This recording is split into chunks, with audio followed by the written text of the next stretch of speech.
Want to hide your phone number on Telegram? You're in the right place. In this short video, I'll show you how to keep your number private in just a few simple steps. First, open your Telegram app. Tap the three lines at the top left corner to open the menu on Android. Now go to Settings. Then select Privacy and Security. Next, tap on Phone Number.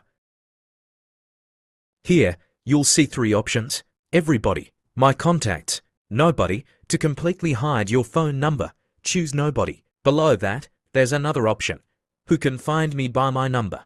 Tap on it and change it to My Contacts or Nobody, depending on what you prefer. This step is important if you don't want strangers finding your account using your phone number. Let's quickly recap. Go to Settings. Tap Privacy and Security. Set phone number to Nobody. Then adjust Who can find me to limit search access. That's it. Your phone number is now hidden on Telegram. If you found this video helpful, don't forget to like, subscribe, and leave a comment if you have any questions. Thanks for watching. See you in the next one.